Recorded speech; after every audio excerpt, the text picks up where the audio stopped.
நான் உரையாட வந்திருக்கிற அன்பு சகோதரர் எனது அண்ணன் தமிழ்ச்செல்வன், நாடறிந்த எழுத்தாளர், நாடறிந்த பேச்சாளர், சமீபத்தில் தமிழ் சிறுகதையின் தடங்கள் என்ற நூலுக்காக சாகித்ய அகாடமி பரிசு வாங்கியவர். இவற்றை எல்லாம் தாண்டி இங்கு சொல்லப்படாத சில விஷயங்கள் அவருக்காக.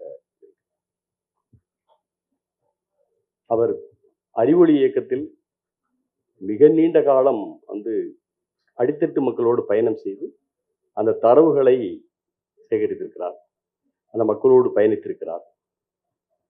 அவருடைய வாழ்வியல், அவங்க குடும்பம் எல்லோருடைய எழுத்தாளர்களையும் அரவணைத்து போகிற குடும்பமாக இருந்தது.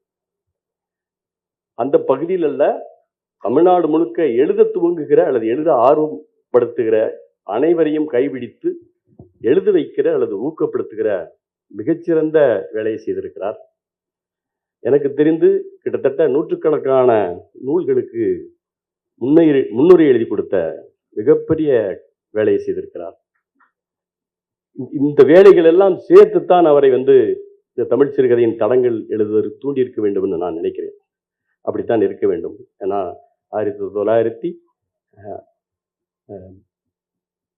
1900 தொடங்கி இன்னைக்கு எழுதிக்கிட்டு இருக்கிற புதிய எழுத்தாளர்கள் வரைக்குமான தொடர்பு அவர்கிட்ட அந்த கண்ணி விழாமல் இருக்கிறது. அப்படிப்பட்ட ஒரு இலக்கிய ஆளுமை அவர். இந்த தலைப்புக்கு மிகச்சிறந்த நபர் என்று நான் கருதுகிறேன். அவரிடம் நம்ம கேள்விகளை துவங்கலாம். இந்த நூற்றாண்டு வரலாற்றில் பேசப்பட்ட கதைகளில் அல்லது பேசப்படுகிற கதைகளில் தலித்துகள் விடப்பட்டிருக்கிறார்கள் என்கிற ஒரு குற்றச்சாட்டு இருக்கிறது. ஆனால் நான் அதை மறுக்கிறேன். ஏன்னா நம்ம பாட்டி கதைகள்ல நீங்க மிதமிஞ்சிய தலித் கதைகள் தான் அங்குள்ள இருக்கு. பாட்டி சொன்ன கதைகள்ல எல்லாம் பூராத்திலுமே மிதமிஞ்சிய தலித் கதைகள் தான் இருக்கும். அது பேண்டசி கதைகள் அது எழுத்தாக இல்லாம இருக்கலாம், ஆனால் மிக முன்னோடி கதைகள் என்றால் அது தலித் கதைகளாக தான் இருக்கும். ஒரு சுண்டலியன் கதை, அது ஒரு பேண்டசி கதை. ஆனால் அது பேண்டசியா நம்ம பார்க்க வேண்டிய அவசியமே கிடையாது. அந்த சுண்டலியா என்ன இருக்கிறவன் ஒரு வண்ணார் சமூகத்தை சேர்ந்தவர். அந்த வண்ணார் சமூகத்தை சேர்ந்த ஒரு அரசி மேல முகம் சொல்றான். அவர்களுக்கான தொடர்பு இருக்குது. அந்த அரசனிடமிருந்து அவன் தப்பிப்பதற்காக சுண்டலி ரூபம் கொள்கிறான் அப்படிங்கிற கதை அந்த ஒரு பேண்டசி அது மிக முக்கியமான தலித் கதையாக நான் பார்க்கிறேன். இது போல நீங்கள் வழிநெடுக எல்லா புலங்கு கதைகளிலும் பாடற்கதைகளிலும் தலித் கதைகள் இருந்திருக்கிறது. அது எழுத்து வடிவில் இல்லை, எழுதுவதற்கான வாய்ப்பு இல்லை. ஆனால் எழுதுவதற்கான வாய்ப்பு பெற்றவர்கள் அதை வழிவிடவில்லை. அப்படிங்கிற இந்த முன்னுரையோடு தலித்துக்களுக்கான இடம் எங்கிருந்து ஆரம்பிக்கிறது இந்த சிறுகதை வரலாற்றில்? சரி, 5வது ஆண்டில் நான் இந்த நிகழ்ச்சியில் பங்கேற்பதிலே மிகுந்த மகிழ்ச்சி அடைகிறேன். தமிழ் சிறுகதை, தம்பி சொன்னாரு, கதைகள் வேறு, சிறுகதை வேறு. ஆகவே சிறுகதை என்பது நமக்கு அது ஒரு மேனாட்டு சரக்கு என்று புதுமைப்பித்தன் குறிப்பிடுவார். 1912 தான் 12-13 இருந்து தான் தமிழ் சிறுகதை அப்படிங்கிற வடிவத்தில் நம்மளுக்கு எழுத ஆரம்பிக்கிறாங்க. பாரதியுடைய 6ல் ஒரு பங்கு 1913 தான் வெளிவந்தது. 1913 ஆரம்பிச்சு சுமார் 1950 வரைக்குமான சிறுகதை எழுத்தாளர்களில் ஒரு முக்கியமான எழுத்தாளர்கள் பார்த்தீங்கன்னா எல்லாருமே பிராமின்ஸ்.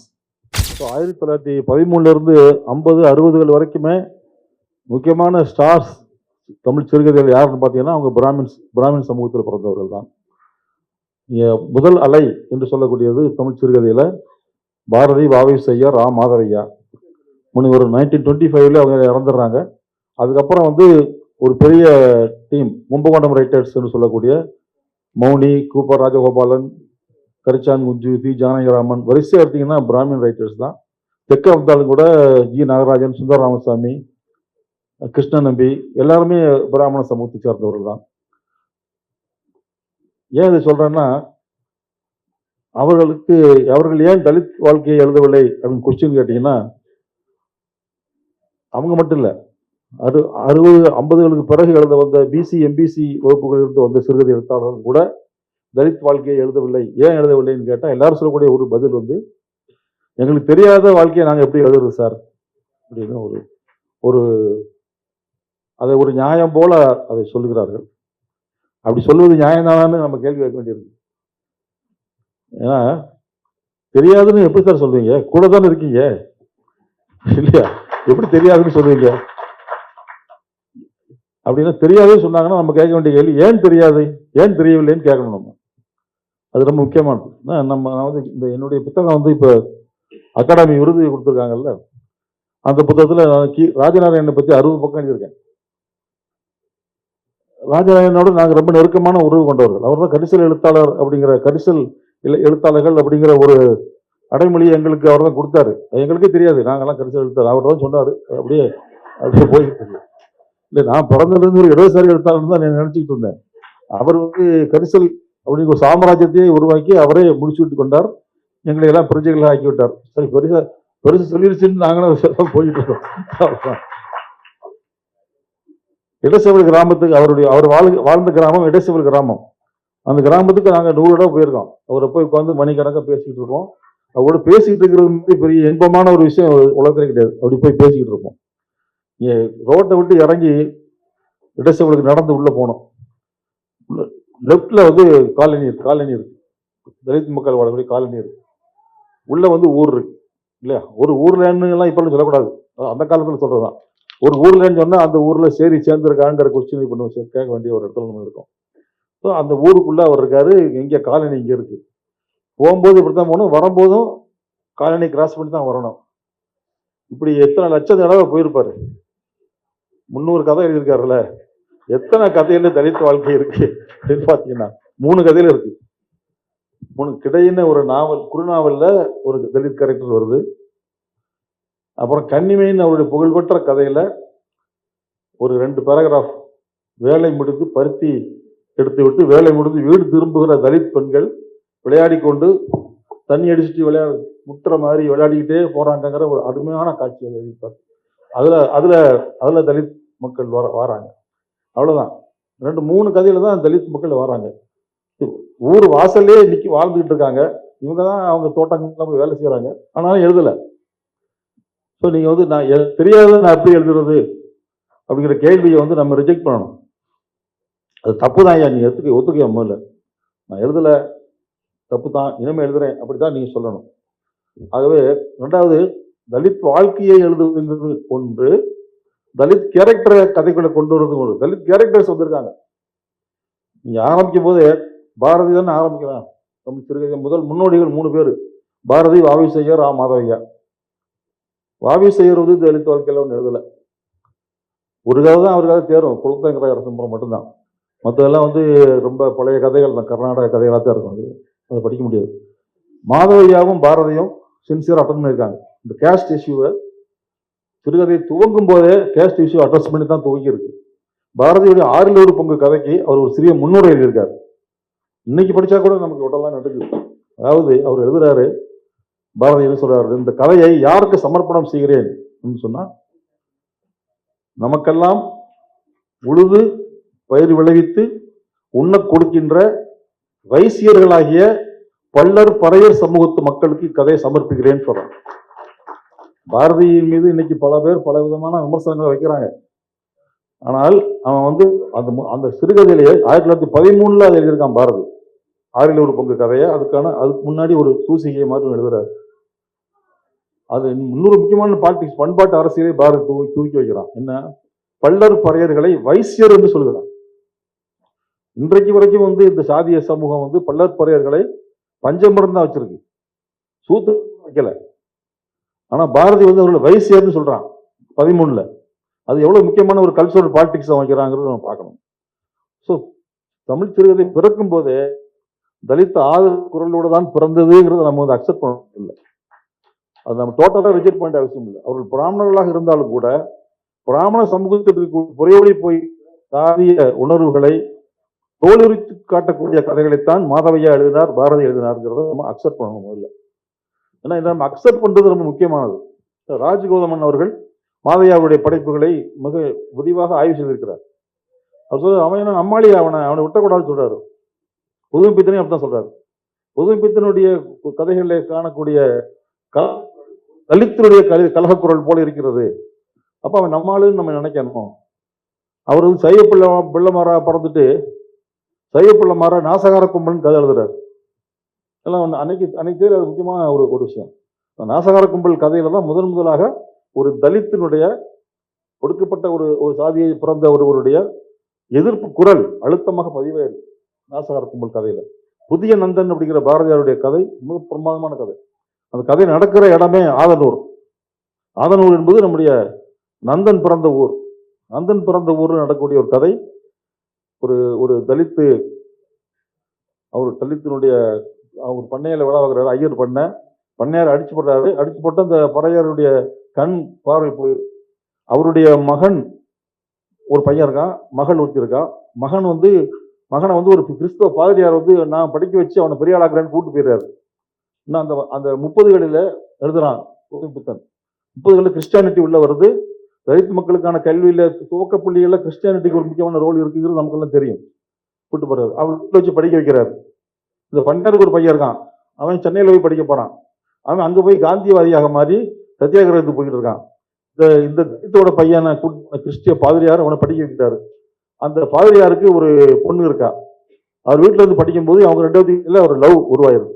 இந்த பறையர் சமூக பையனுக்கும் அந்த கிறிஸ்துவ அவர் ஹை வேளாளராக இருந்து கிறிஸ்துவ ஆனவர். அவர் ஊரு புறம் போய் சொல்றாருல கிறிஸ்தவத்துல ஜாதி கிடையாதுன்னு சொல்றாரா, அதை உண்மைன்னு நம்பி காதலிச்சிட்டாங்க. இதெல்லாம் கதையில புதுமைப்பித்தன் எழுதுறாரு. அப்ப என்ன செய்வாரு பாதிரியாரு, பரநாய உனக்கு ஏன் பொண்ணு கேட்குதான்னு இடுப்புல மிதிச்சு வெளியே தெரியாரு, தெருவில் போட்டுருவாரு.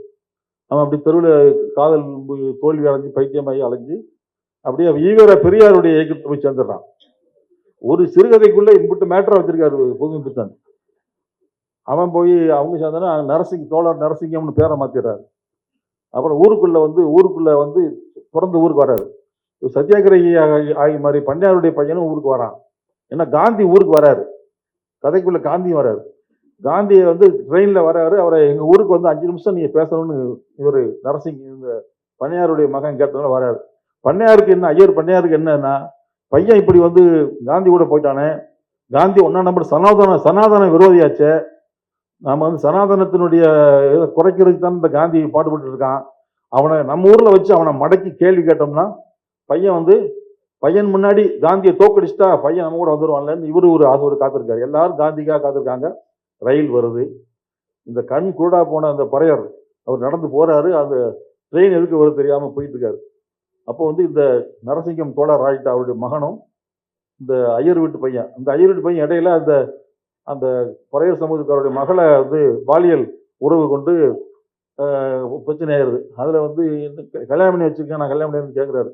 அவரு ஐயோ சாமி தப்பு, சாமிக்கு அடுக்காதுன்னு சொல்றாரு. இப்ப அது ரயில்ல போறதை பார்த்து 2 பேரும் ஓடி போய் காப்பாற்ற போறாங்க. யாரு, மகனும் மருமகன் கொட்டேஷன்ல.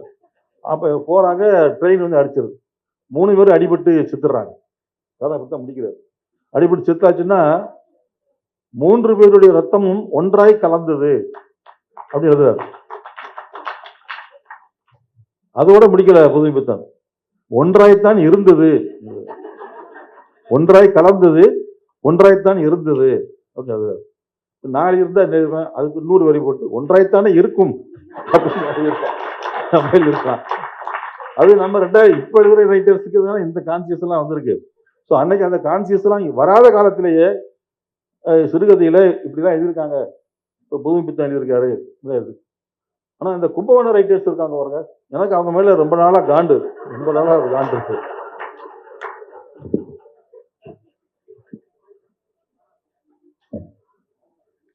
கூப்பாரா மௌனி, சிதம்பர சுப்பிரமணியன், அப்புறம் கரிச்சாங்குஞ்சு,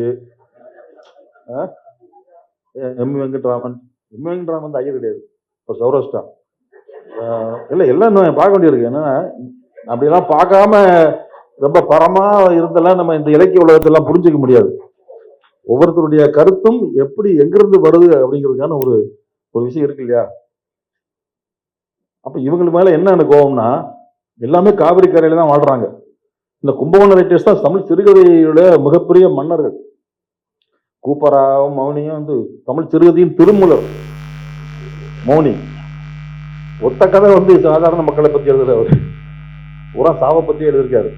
நான் அது பூரா ஆராய்ச்சி பண்ணேன். ஏன்னா சாவை பற்றியே ஏங்க அவர் இருக்காரு பார்த்தா, அவர் 3 பசங்க பிறந்திருக்காங்க. ஒரு பையன் ரோடு ஆக்சிடென்ட் இறந்துட்டான். இன்னொரு பையன் கல்யாணமாகி ஒரு 2 வருஷத்துல பாத்ரூமில் கரண்ட் ஷாக் ஆகி இறந்துட்டான். இன்னொரு பையன் மனப்புரளுக்காலாகி சென்னையில் உட்காந்து புலம்பிக்கிட்டு இருக்கான். இவ்வளவு சோகங்கள் ஒரு மனுஷனுக்கு வந்தால் அவன் சாவை பற்றி தானே எழுதுவான். இல்லை, புறச்சூழல் தான் அகத்தை தீர்மானிக்குது படைப்பாளியே. ஆகவே அது அதை ஒத்துக்காம அது சொல்றாரு, என் மனதில் தோன்றுவது எல்லாம் சொல்வதற்கு தமிழ் போதவில்லைங்கிறார் மௌனி. சமஸ்கிருதத்தையும் ஆங்கிலத்தையும் வைத்து ஏதோ வண்டி ஓட்டி கொண்டிருக்கிறேன்னு சொல்றாரு. என்னடா அவ்வளவு பெரிய ஆப்பட்டக்கரா அப்படின்னு சொல்லி பூரா பார்த்தோம்னா, எம்.வி. வெங்கட்ராமன் வந்து அவரை பத்தி பெரிய பேட்டி கொடுத்துருக்காரு. அவர் சொல்றாரு, மௌனிக்கு தமிழே எழுத வராதுங்கிறார். தமிழே எழுத வராது அவர் கதையை முதல்ல எழுதின கதையை நான் தான் திருத்தி கொடுத்தேன், திருத்தி பணிக்கொடிக்கு அனுப்புவேன்னு சொல்றாரு. எனக்கு தமிழ் வராதுன்னு சொல்றதுக்கு பதிலாக தமிழுக்கு வந்து அது சக்தி இல்லைன்னு சொன்னா அது என்ன ஒரு அது 40களில் வந்த மொழி அரசியலினால் ஏற்பட்ட ஒரு பிராமண சோகத்திலிருந்து அவர் எழுதுறாரு. அப்படிதான் நம்ம அதை புரிஞ்சுக்க வேண்டிய அவசியம் இல்லை. இது வந்து ஒரு தமிழ் சிறுகதை வரலாறு முழுக்க நீங்க படிச்சீங்கன்னா, நான் படிச்சதுனால சொல்றேன், ஒரு 5000 கதைகளுக்கு மேல மொத்தமா உட்காந்து 2 வருஷம் படி படிச்சுதான் நான் சொல்றேன். ஆத்தன்டிக்கா நம்ம சொல்ல முடியும், சான்றுகளோடு சொல்ல முடியும். பொதுவாக பிராமண எழுத்தாளர்களுக்கு ஒரு பெரிய சோகம் இருக்கு. அதுக்கு ஒன்றும் செய்ய முடியாது, வரலாறு.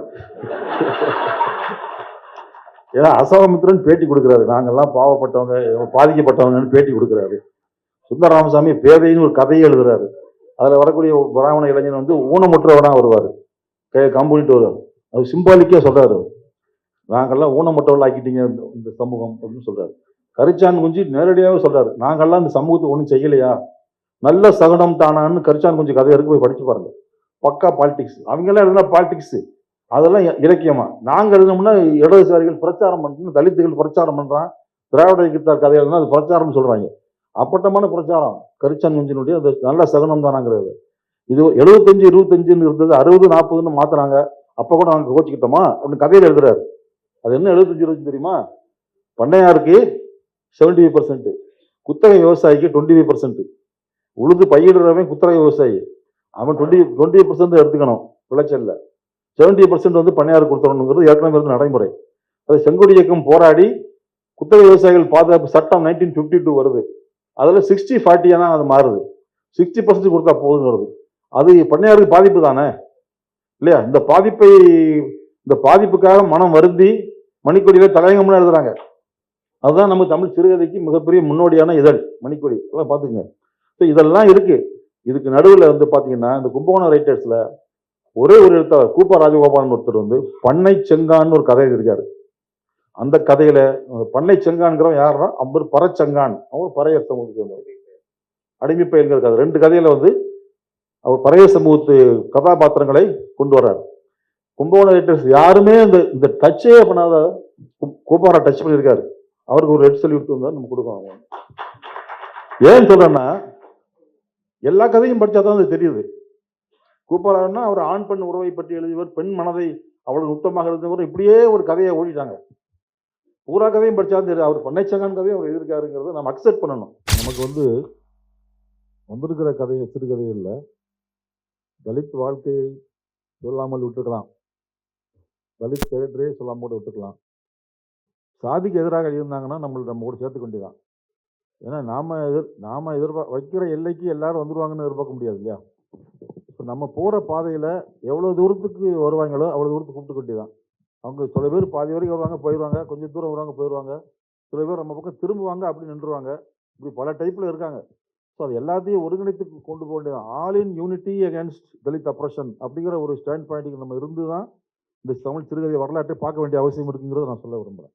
ஏன்னா கிட்டத்தட்ட 15 கட்டுரை தொகுப்புகள் எழுதியிருக்கிறாங்க. அதில் ஆண்கள் சமைப்பது அதனினும் இது அப்படிங்கிற ஒரு கட்டுரை இருக்கு. அது நக்களும் நையாண்டியும் எல்லனும் இன்னைக்கு இந்த பேச்சு இருக்குல்ல, இந்த பேச்சுக்கு இணையான எழுத்து அப்படி இருக்கும். அதுபோல் அதில் மிக முக்கியமாக கவனிக்கப்பட வேண்டிய ஒரு புத்தகம் இருக்குது, நான் பேச விரும்புகிறேன். உலக புகழ்பெற்ற இலக்கிய ஆளுமைகள் பற்றியான அந்த பதிவுகளில் மிக முக்கியமான ஒரு வரி இருக்குது. ரெய்ரோக்காரோட கணவர் ரிவேரோ வந்து சோவியத்துக்கு அழைக்கப்படுகிறார். அவங்க சிண்டிகேட் அமைக்கிறாங்க. அந்த சிண்டிகேட் ஒரு பிரகடனம் பண்ணுது. அந்த பிரகடனத்தில் நாங்கள் இந்த தேசத்தின் ஒடுக்கப்பட்ட மக்களின் பக்கம்தான் நிற்கிறோம். கலை செயல்பாடுகளில் சமூகமயமாக்குவதே எங்களின் லட்சியம். தன்னை முன்னிறுத்தும் அழகியலை தகர்த்தெறிய விரும்புகிறோம். அதீத அறிவாளித்தனங்களிலிருந்து வெளியாகும் மேட்டிமைத்தனத்தையும் அந்த அழகியலையும் நாங்கள் கேள்விக்குள்ளாக்குகிறோம் அப்படிங்கிற ஒரு வரியை சேர்க்கிறாங்க.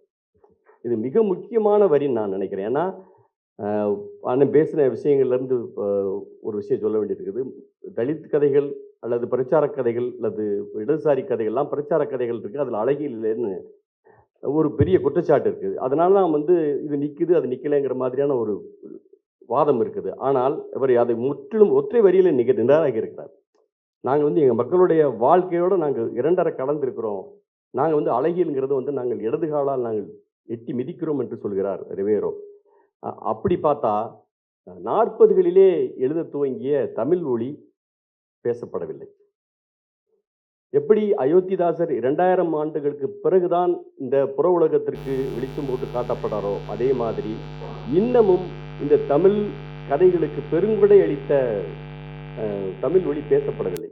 அவர் தொடாததுக்கு எதுவுமே கிடையாது. காவியம் படைச்சிருக்கிறார், சிறுகதைகள் கிட்டத்தட்ட 40 கதைகள் எழுதியிருக்கிறாரு, நாவல்கள் எழுதியிருக்கிறார், சிறார் இலக்கியத்தில் பாடல்கள் எழுதியிருக்கிறாரு. அப்போ இவ்வளவு செய்துவிட்டு அவர் ஒரு இடதுசாரியாகவும் இனங்கொண்டு கொள்ளப்படவில்லை, ஒரு தலித்தாகவும் இனங்கொண்டு கொள்ளவில்லை என்கிற ஒரு மிகப்பெரிய கேள்வியும் குற்றச்சாட்டும் இருக்கிறது. அதற்கு உங்கள் பதில்? இல்லை, நான் சார்ந்திருக்கக்கூடிய தமிழ்நாடு முற்போக்கு எழுத்தாளர் கலைஞர் சங்கத்தினுடைய 50 ஆளுமைகளில் அவர் ஒருத்தர். பாரதி, பாரதிதாசன், பட்டுக்கோட்டை, பாலசரஸ்வதி, தமிழ் வழி 5 பேரும் தான் எங்களுடைய முன்னோடிகள் என்று நாங்கள் பிரகடனம் செய்திருக்கிறோம். அவங்க 5 பேர் படத்தை கூட தான் எங்களுடைய எல்லா பேனர்ஸும் இருக்கும். ஸோ தமிழ் வழி ஒரு இடதுசாரியாக, ஒரு மார்க்சியவாதியாக, அகில இந்திய முற்போக்கு எழுத்தாளர் சங்கத்தின் தமிழ்நாடு கிளையினுடைய மாநில செயலாளராக 48 எல்லாம் இயங்கியவர் தமிழ் வழி. அவர் ஒரு தலித் என்பதனால் புறக்கணிக்கப்பட்டார். தலித் அல்லாத ஒரு பெண் மீது கொண்ட காதல் அவருக்கு மறுக்கப்பட்டது. அந்த காதல் தோல்வியினால் மிகுந்த மனவேதனை அடைந்து அவருடைய தனிப்பட்ட வாழ்க்கையும் ரொம்ப பெரிய சிக்கலுக்கு ஆளானது. அவருடைய ஆய்வுகள் குறித்து நான் இப்போ கூட செம்மலரில் ஒரு கட்டுரை எழுதியிருக்கேன், தமிழ் வழியினுடைய ஆய்வுகள். அவருடைய ஆய்வுகள் ரொம்ப முக்கியமானவை. நாம் இதுவரைக்கும் யோசிச்சிராத பல கோணங்களில் அவர் யோசிக்கிறாரு. கால்டுவெல்லையே மறுத்திருக்காரு அவர். கால்டுவெல் முன்வைக்கக்கூடிய இந்த திராவிட அப்படி இருந்து தான் தமிழன் தமிழ் வந்திருக்கணும்னு அவர் சொல்கிறத, தமிழ் வழி அப்படி ஏன் சொல்கிறீங்க, தமிழ்லேருந்து திராவிட தமிழை அப்படி போச்சுன்னு சொல்லுங்கள், ஏன்னா தமிழ் ரொம்ப காலம் இருந்துட்டு இருக்குல்லன்னு ஒரு கவுண்டர் பாயிண்ட்டை வைக்கிறார். அப்படிலாம் ரொம்ப நுட்பமாக ஒரிஜினலான ஒரு ஆய்வாளராக அவர் இருந்திருக்கிறார் என்பதும் வரலாறு. உண்மையில் அவர் தலித் என்பதனால தான் ஒதுக்கப்பட்டிருக்கார், அதில் ஒன்றும் சந்தேகமே கிடையாது. எல்லா தரப்பினராலும் அவர் ஒதுக்கப்பட்டதற்கு அவர் ஒரு தலித்தாக பிறந்தது ஒரு காரணம் என்பதை நாம் அக்செப்ட் பண்ணி தான் நம்ம அதை கரெக்ட் பண்ண வேண்டிய ஒரு இடத்துல நம்ம இருக்கிறோம். இப்போது அவருடைய எல்லா படைப்புகளும் மொத்தமாக நியூசெஞ்சுரி புக் ஹவுஸ் நிறுவனம் டாக்டர் வி அரசு அவருடைய முயற்சினால் தொகுக்கப்பட்டு 6 வால்யூம் இப்போ வெளி வந்திருக்கு. எல்லாமே இப்போ கிடைக்குது. இதுக்கு முன்னாடி தேடித்தான் படிக்கணும், இப்போ எல்லாமே அவைலபிளாக இருக்குது. நம்ம இனிமேல் அவருக்கான உரிய இடம் கிடைக்கும் என்று நான் நிச்சயமாக நம்புகிறேன். புத்தகங்கள் இருக்கிறது, அவருக்கு ஆவணங்கள் இருக்கிறதுங்கிறதெல்லாம் ஏற்றுக்கொள்ளப்பட வேண்டிய விஷயமாக இருந்தாலும் பொது மேடைகளில், பொது தளங்களில் அவர் பெயர் உச்சரிக்கப்படவில்லை என்பது எனது மிகப்பெரிய ஆதங்கம் நான் நினைக்கிறேன். அது எனக்கும் உண்டு, அதை சரி செய்வோம், அவ்வளோதான். நம்ம அதை முன்னெடுத்தது தான் சரியாக போகும் இல்லையா? அது என்ன இதுவரை செய்யவில்லைன்னா அதை இப்போ செய்வோங்கிறது தானே அதுக்கான பதில். அதை நம்ம முன்னெடுப்போம் அப்படிங்கிறதான் நான் சொல்ல விரும்புகிறேன். தலித் எழுத்துகளில் அழகியல் இல்லைங்கிற ஒரு குற்றச்சாட்டு இருக்கு இல்லையா? அந்த குற்றச்சாட்டை நிராகரிக்கிற மாதிரி தலித் எழுத்துகள் விஞ்சி நிற்கிற விஷயங்களாக, இல்லை தலித் இலக்கியங்கள் உற்று நோக்கப்பட வேண்டிய அல்லது கவனிக்கப்பட வேண்டிய விஷயங்களாக நீங்கள் எதெல்லாம் பார்க்குறீங்க? இந்த அழகியல் பற்றி நான் ஒன்று சொல்ல விரும்புகிறேன். நான் முதலில் குறிப்பிட்டது போல 60கள் வரைக்குமே பிராமண எழுத்தாளர்கள் தான் தமிழ் சிறுகதையினுடைய முன்னோடிகளாக இருந்தார்கள். பிராமின்ஸுக்கு என்ன ஒரு ப்ரிவிலேஜ் என்ன இருக்குன்னு சொன்னால், அவங்களுக்கு வேறு வேலை இல்லை இல்லையா? அங்கே உணவு, உடை, இருப்பிடம் ஆகிய அடிப்படை தேவைகளை உற்பத்தி செய்யக்கூடிய உழைப்பை அவர்கள் கொடுக்கவில்லை, கொடுக்க வேண்டிய அவசியம் இல்லை. அந்த ஸ்டேஜில் இருக்காங்க. அப்படி இருக்கிறதுனால நிறைய டைம் இருக்குது அவங்களுக்கு. ஸோ அவங்க ஆர்ட்டில், லிட்ரேச்சரில் அதிகமாக நேரம் செலவழிக்க முடியும். இந்த மௌனி டிகிரி முடிக்கிறார், திருச்சியில் போய் டிகிரி முடிச்சுட்டு அவர் எழுதுறாரு, நான் திருச்சியில் என்னை போன்ற பல இளைஞர்களைப் போல நானும் டிகிரி முடிச்சு வந்து வீட்டில் சும்மா இருந்தேன். அந்த சும்மா இருக்கிற நேரம்லாம் இலக்கிய அரட்டை எடுத்து கொண்டிருந்தோம். அப்படியே நானும் எழுத ஆரம்பிச்சேன்னு சொல்றாரு. இந்த வாய்ப்பு அன்னைக்கு இருந்து எல்லா எழுத்தாளரும் கிடைச்சதானா இல்லை. புதுமைப்பித்தனை அவங்க அப்பா நடிச்சாம 12 மணிக்கு வெளியே போடா நாயான்னு சொல்லிட்டார். புதுமைப்பித்தனோட அப்பா புதுமைப்பித்தனை துரத்தி விட்டார். நைட் 12 மணிக்கு புதுமைப்பித்தனும் அவங்களோட ஒய்ஃபும் திருநெல்வேலி ஜங்ஷனில் ரயில்வே ஸ்டேஷனில் வந்து பிளாட்பாரத்தில் படுத்துருக்காங்க. விடிய காலம் தான் ட்ரெயின். இப்போ காலையில் ட்ரெயினில் ஏறி கிளம்புறாங்க. ஒய்ஃப் கேட்குறாங்க, கமலா எங்கே போகிறோன்னு. தெரியலையே அப்படிங்கிறாரு. சோத்துக்கு வழி அதுவும் தெரியல. இப்படிப்பட்ட ஒரு நிலைமையெல்லாம் அவர்களுக்கு இல்லை. அப்போ அவர்கள் வந்து என்ன பண்ணுறாங்க, ஆர்ட்டில் நிறைய நேரம் செலவழிக்கிறாங்க. கிளாசிக்கல் அப்படின்னு சொல்லக்கூடிய இன்றைக்கு நாம் சொல்லக்கூடிய கிளாசிக்கல் எல்லாத்தையுமே அவங்க தான் உருவாக்குறாங்க, கை கொள்றாங்க, ஆளுமை செலுத்துறாங்க. அவங்க கண்ட்ரோலில் தான் இருக்குது. தாசிகளிடம் இருந்த பரதநாட்டியத்தை சட்டம் போட்டு கையில் எடுத்துக்கிட்டாங்க. 1947 பெர்ஃபார்மன்ஸ் ஆக்ட்னு ஒரு சட்டம் கொண்டு வராங்க. அதில் அந்த சதுராட்டத்தில் பரதநாட்டியத்தில் சிருங்காரம் இருக்கக்கூடாதுன்னு கட் பண்ணுறாங்க சட்டம் போட்டு. சிருங்காரத்தை கட் பண்ணிட்டோம்னா அது வந்து புனிதப்படுத்தப்பட்டது, தனி தெளிச்சிட்டாங்க, சீட்டு கழிஞ்சிருச்சு. அப்போ அதை பிராமணர்கள் பரதநாட்டியத்தை தங்களுக்குரியதாக ஆக்கி கொண்டார்கள். நீங்கள் நிருத்யா பிள்ளையுடைய பேட்டியெல்லாம் படிங்க, ரத்தம் கொதிக்கும். ஸோ கிளாசிக்கல் என்று சில விஷயங்களை உருவாக்கியிருக்காங்க. இப்போ தான் சிறுகதை தொகுப்பு கொண்டு வர போகிறேன். இப்போ ஒரு 10 கதை வருது. 10 கதையுமே அப்பலஜெட்டிக் லிட்ரேச்சர் தான். குற்ற மனதின் வெளிப்பாடாக தான் 10 கதையும் வந்திருக்கு. நான் ஒரு தலித் அல்லாத சமூகத்தில் பிறந்தவன். ஆகவே நான் குற்ற உணர்வோடு இருப்பது தான் ஒரு உண்மையான படைப்பாளிக்கான குணாம்சம் என்று நான் நினைக்கிறேன். நான் என்னுடைய வாழ்நாள் முழுவதிலையும் சிறு வயதிலிருந்து என்னோடு படித்த எனக்கு பாடம் நடத்திய ஆசிரியர்களில், மாணவர்களில் தலித்தர்களாக இருந்தவர்களுக்கு என்னை அறிந்தும் அறியாமலும் நான் செய்த கொடுமைகள், உளவியல் ரீதியாக நான் அவர்களுக்கு ஏற்படுத்திய காயங்கள், நான் என்றால் நான் அல்ல, என்னை போன்ற என்னுடைய சமூகத்தை சேர்ந்தவர்கள் ஏற்படுத்திய காயங்கள், இவற்றுக்கான குற்ற உணர்வு தான் என்னுடைய படைப்பிலே வந்துகிட்டு இருக்கு. இனிமேல் அப்படித்தான் வரும்னு நினைக்கிறேன் நான். இதுதான் தலித் அல்லாதவர்கள் தலித்துகளை பற்றி எழுதக்கூடிய இலக்கியமாக இருக்க முடியும். அப்பலஜெட்டிக் லிட்ரேச்சர் தான் நான் தலித்துகளுக்கு எழுதக்கூடிய லிட்ரேச்சர் இருக்கும். தலித்துகளுக்கு வந்து அசர்ட்டிவான டோன்ல கதைகளை சொல்ல வேண்டும் என்று நான் நினைக்கிறேன். இன்றைக்கு தமிழில் எழுதி கொண்டிருக்கக்கூடிய இன்னைக்கு கரண்டாக எழுதக்கூடிய ரைட்டர்ஸ் நான் பார்க்குறேன். ஜெயராஜனுடைய செந்நிலம், கருப்பு வானம் என்ற 2 அற்புதமான சிறுகதை தொகுப்புகள் வந்திருக்கிறது. அதில் இருக்கிற அந்த டோன், அந்த வாய்ஸ் ரொம்ப முக்கியமானது. அதே போல் பிரகாஷ் என்று ஒரு புதிய இளைஞர் எழுதி கொண்டிருக்கிறார். வாபுதுப்பட்டியிலிருந்து, ராஜ்கோதனுடைய ஊரிலிருந்து. ஆமாம், கிணத்துமேட்டு பனைமரம் என்று கதை ரொம்ப ஒரு ஃப்ரெஷ்ஷான ஒரு வாய்ஸ், ஒரு தலித் 2025 தலித் வாய்ஸ் சொல்லக்கூடிய அளவுக்கான கதைகளை அந்த பையன் எழுதிக்கிட்டு இருக்காரு. ஸோ இதெல்லாம் அதே போல் ஆதவன் தீட்சண்யானுடைய பகடி எப்படி வருது, பகடியினுடைய உச்சத்தில் கதைகள் இருக்கு. அது எப்படி, ஏன் அந்த பகடி வருதுன்னா, இப்போ உடனடியாக தலித் அப்ரஷனை நிறுத்த முடியாது, வாய்ப்பு இருக்காது. அப்ரஷன் நடந்துகிட்டே இருக்கு, பல விதமான வடிவங்களில், பல விதமான பரிமாணங்களில் நடந்து கொண்டே இருக்குது. அதை நம்ம ஸ்டாப் பண்ண முடியாது. ஆனால் அதுக்கு எதிராக குரல் கொடுக்கலாம், போராடலாம், அணிதிரட்டலாம், அதெல்லாம் நடக்கலாம். உடனடியாக அதுக்கு ரிலீஃப் கிடையாது. அப்போ என்ன ஆகுது, அந்த ரிலீஃப் இல்லைங்கிற ஒரு மனப்பான்மை நமக்கு ஒரு விரக்தியை ஏற்படுத்துகிறது. அது விதமான ஒரு டிஜெக்ஷனை ஏற்படுத்துது. அதிலிருந்து என்ன வருது, ஒரு படைப்பாளியாக இருக்கிறவன் வந்து இந்த சமூகத்தை ஒட்டப்புத சமூகத்தை சட்டையராக, அதை பகடியாக அதை பற்றி பேச ஆரம்பிக்கிறான், நக்கல் பண்ண ஆரம்பிக்கிறான், சமூகத்தை நக்கல் பண்ண ஆரம்பிக்கிறான். ஸோ ஒரு தலித் ரைட்டர் வந்து நக்கலாக எழுதுவது என்பது அவனுடைய இன்றைய இந்த சூழல் உருவாக்கி இருக்கக்கூடிய ஒரு உளவியல். இதெல்லாம் தான் வந்து நாம கைக்கொள்ள வேண்டிய பாதை என்று நான் நினைக்கிறேன்.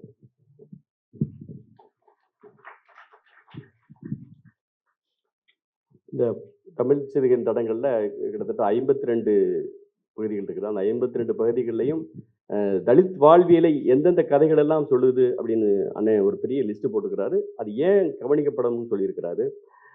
அதுல கந்தர்வனோட சனிப்பணம் மிக முக்கியமான கதைன்னு நான் கருதுறேன். அதே மாதிரி கூபாராவோட பண்ணை செங்கான், அடிமை பயல், விந்தனோட ஒரே உரிமை, பிரபஞ்சனோட சகோதரர் அன்றோ, அப்படி இந்த லூர்து மேரி, அது மாதிரியான கதைகள் எல்லாம் மிக முக்கியமான கதைகள். அது கவனிக்கப்படாமல் கடந்து போன கதைகள் என்று நான் கருதுகிறேன். ஆனால் எனக்கு இருக்கிற கேள்வி என்னன்னா, பொதுவாக தலித் இலக்கியம்னா அழுகாட்சியா இருக்குது, கஷ்டங்களை மட்டும் பேசுது.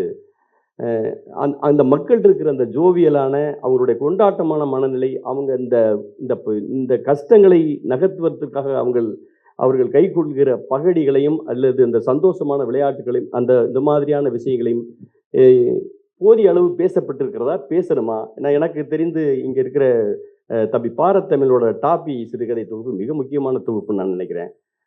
ஏற்கனவே வந்த தம்பி இன்னொரு கதைகள் இருக்கு. அந்த மாதிரியான கதைகள் வந்து எதிர்த்து அடிக்கிற அல்லது அந்த தலித் சமூகத்தில் இருக்கிற மேன்மைகளை பேசக்கூடிய கதைகள் ரொம்ப வந்திருக்கான்னா எனக்கு ரொம்ப அதில் ரொம்ப வரலன்னு தான் நினைக்கிறேன். ஏன்னா உலகம் தழுவிய ஜனநாயகத்தன்மையையும் உலகம் தழுவிய வந்து புரட்சிகளையும் உலகம் தழுவிய வந்து பொதுத்தன்மையும் ஆதி பொது உடைமையும் கை கொண்டிருக்கிற ஒரு சமூகமாக வந்து நான் தலித் சமூகத்தை நான் பார்க்கிறேன். எந்த இடத்திலும் ஒரு குழுவாக அறம் பெறலாமல் நகர்கிற இதாக பார்க்கிறேன். தங்களுடைய சுய லாபத்திற்காக ஒரு அறத்தை விட்டு கொடுக்காத குழுவாக, தனிநபர்களை இல்லை, விட்டு கொடுக்காத குழுவாக இருக்கிற தன்மையெல்லாம் பார்க்கிறேன். இது மாதிரியான இந்த விழுமியங்களை இதுவரைக்கும் கதைகள் பேசியிருக்கிறதா, பேசணுமா? இல்லை, இதை பாமா பிரமாமா பேசியிருக்காங்க. பாமானுடைய கதைகளில் வந்து ரொம்ப அற்புதமாக வெளிப்பட்டிருக்கு. தலித் மக்களுடைய வாழ்வியல், அவருடைய கொண்டாட்டங்கள், அவர்களுக்கு இடையில் இருக்கக்கூடிய மிகப்பெரிய சந்தோஷங்கள் இதெல்லாம் பாமாவுடைய சிறுகதைகளையும் சரி, நாவல்களையும் சரி ரொம்ப பிரமாதமாக வெளிப்பட்டிருக்கு. தொடர்ந்து இப்போ அபிமானியன்ட்டு கதைகளில் கொண்டாட்டங்கள் அதிகமாக பார்க்க முடியல. பாமா கதையில் பார்க்குற அளவுக்கு நான் அதை பார்க்க முடியல. பட் சீரியஸாக அழகை பிரியனுடைய கதைகள்லையும் நம்ம அதை பார்க்க முடியும். இது வரணும், நிறையா வரணும். நம்ம அது நீளம் செய்ய வேண்டிய வேலையை அதுதான் முக்கியமான வேலை. ஏன்னா பண்பாட்டு அரசியலை தான் நீளம் முன்னெடுக்க வேண்டும். அதுதான் எடுத்துக்கொண்டு இருக்கிறார்கள். அந்த பாலிடிக்ஸ் இருக்குல்ல, வெளியே இருக்கிற பாலிடிக்ஸ், அதுக்கு ஆள் நிறைய பேர் இருக்காங்க. இதை செய்யத்தான் ஆள் இல்லை. இன்னைக்கு பண்பாட்டு அரசியலை முன்னெடுக்கத்தான் இன்னைக்கு ஆள் கிடையாது. இதெல்லாம் அடையாளம் கண்டு இந்த இளம் படைப்பாளிகள்லாம் அடையாளம் கண்டு அவர்களுக்கான மாதிரி பெண் படைப்பாளிகளை வந்து கண்டிப்பாக வந்து ஒரு கை கொடுத்து தூக்குவது என்பது அவசியம். ஏன்னா அவங்க வந்து ஒரு மிகப்பெரிய சூழலுக்குள்ள இருக்காங்க. சாதி ஒடுக்குமுறை, அதோடு ஒரு ஆணாதிக்க சமூகம், இதுக்குள்ள சிக்கியிருக்காங்க பெண்கள். ஸோ அவங்க தாங்களாகவே எதிர்த்து வந்து எழுதிடுவாங்க அப்படின்னா நம்ம எதிர்பார்க்க முடியாது. நம்மளே பண்ணியிருக்கோம். விருதுநகர் மாவட்டத்தில் நம்ம தொடர்ந்து பண்ணிட்டு இருக்கோம். பெண்கள் ஒரு 35 பேர் வந்தாங்க கேம்புக்கு. மாதம் கேம்ப் நடத்திட்டே இருந்தோம். 17 பேர் எழுத ஆரம்பிச்சிருக்காங்க. ஸோ அவங்க வெள்ளத்தில் இருக்காங்க, தண்ணிக்குள்ளே வெள்ளத்தில் போய்கிட்டு இருக்காங்க. இந்த ஆணாதிக்க சமூகங்கள் வெள்ளம் எழுதிட்டு போயிட்டு இருக்கும்போது யாராவது ஒருத்தர் கை கொடுத்து தூக்கணும். ஒரு தனிநபரோ ஒரு இயக்கமோ கை கொடுத்து தூக்க வேண்டிய ஒரு அவசியம் இருக்குது. ஏன்னா இது முன்னாடி வந்தவங்க அப்படித்தான். வைம கோதநாயகி அம்மாவை சொல்லுவாங்க எல்லாரும். அவங்க தான் தமிழில் முதல்ல எழுதிய பெண் எழுத்தாளர் வைம கோதநாயகி அம்மா. ஜெகன்மோகனி பத்திரிகை நடத்தினாங்க. அவங்க மாமனார் சப்போர்ட் பண்ணாரு, அவங்க ஹஸ்பண்ட் சப்போர்ட் பண்ணாங்க. அதனால அவங்க எதிர்த்து வெளியே வந்தாங்க. ஒரு சப்போர்ட் தேவை. ஏன்னா நார்மலாக நிற்கல இல்லை. அவங்க ஒரு இதற்கு அமுக்கப்பட்டிருக்காங்க. அச்சமடம் நாணம் பயிர்ப்பு கண்ட இளவெல்லாம் வச்சு உள்ள வச்சு அமைக்க வச்சிருக்காங்க. அவங்களையெல்லாம் வெளியே எடுப்பதற்கு ஒரு கரம் தேவைப்படுகிறது. அந்த கரமாக நீங்கள் இருக்கணும், நானும் இருக்கணும், நீளம் இருக்கணும்.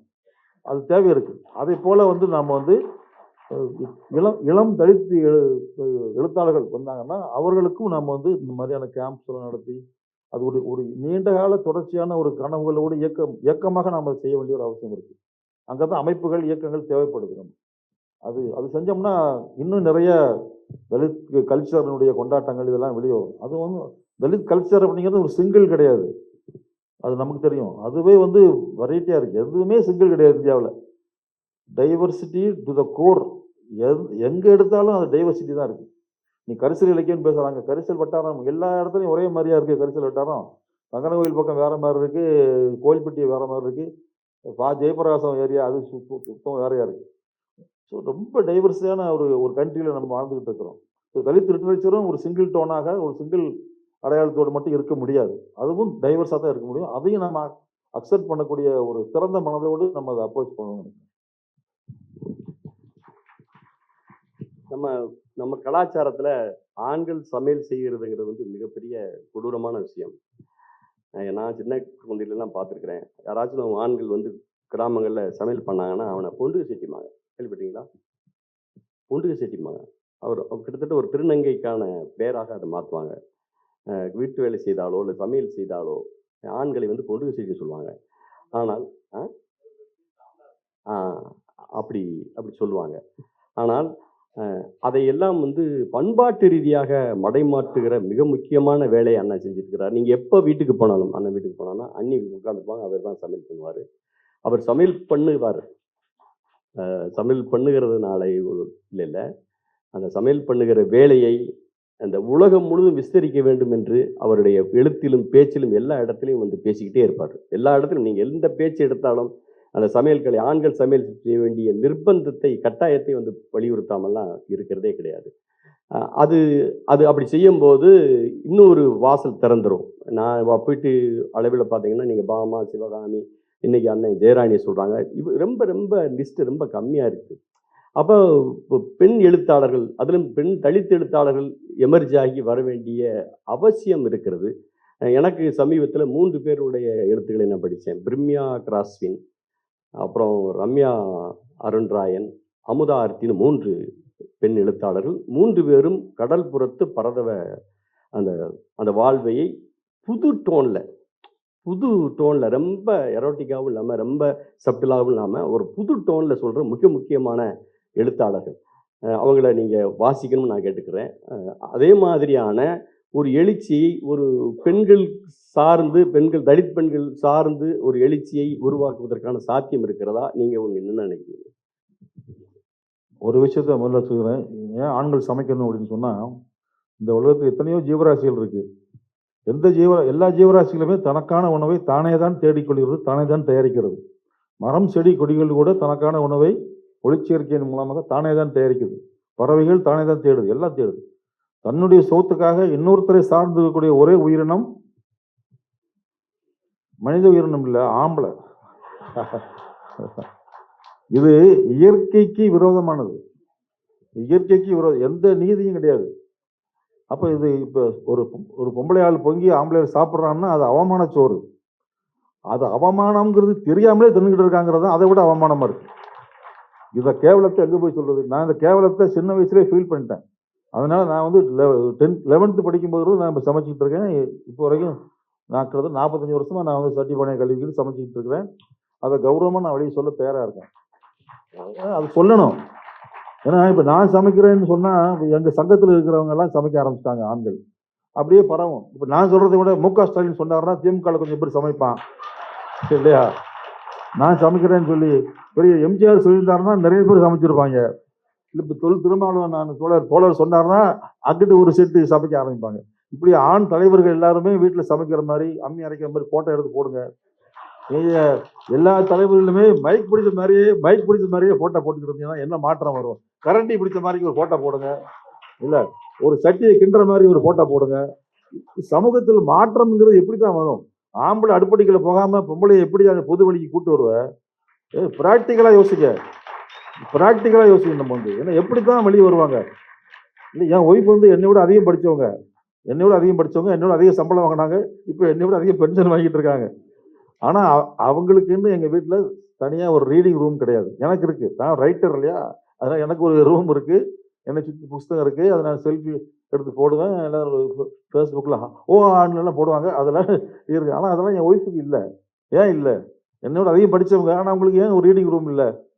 நம்ம மைண்ட்லேயே பெண்கள் இல்லை. ஆண்களுடைய மைண்ட்லேயே கான்சியஸ்லேயே இல்லை, பெண்கள் இல்லை. வீடு கட்டினா அந்த சட்டையை தொங்க போடுறதுக்கு ஹேங்கர் சுவரில் கொடுக்குறாங்க. அது எல்லா வீட்லையும் இருக்குது. எந்த வீட்டுக்கு போனாலும் இந்த பெண்கள் சேரியை அவுத்து போடுறதுக்கு ஒரு ஏற்பாடு இருக்கா? கிடையாது. என்னன்னா அந்த வீடு கட்டுறவன் ஆம்பளைங்கிறதுனால அவனுக்கு அந்த கான்சியஸ்லேயே இல்லை. நம்ம பெண்களோட தான் வாழ்ந்துட்டு இருக்கிறோம். ஆனால் நாம அந்த பெண்களை பற்றியான எந்த ஒரு கான்சியஸும் நம்ம தலையில இல்லை. இதை வந்து நம்ம பெருக்குமாறால பெருக்கித்தான் தரணும் மைண்டை. ஸோ இதெல்லாம் செய்ய ஆரம்பிச்சோம்னா எழுச்சி வரும். நீ எழுந்து வா பெண்ணேன்னா எங்கிருந்து வருவா? அடுப்படியில் நான் கரண்டி கௌரவமாக இருக்கும்போது எப்படிதான் வர முடியும்? நீ வானா வெளியே வரேன்னு தான் நான் சொல்லாமல் சொல்லிட்டு இருக்கேன். இதுதான் நம்ம வந்து அக்செப்ட் பண்ண வேண்டிய ஒரு முக்கியமான விஷயம். ஸோ செய்ய வேண்டியதை செய்யாமல் நாம் வெறும் பேச்சா பேசிட்டு இருக்கோம். அதான் ஒன்றும் நடக்க மாட்டேங்குதுங்கிறது தான் கவலைக்குரிய விஷயமா இருக்கு.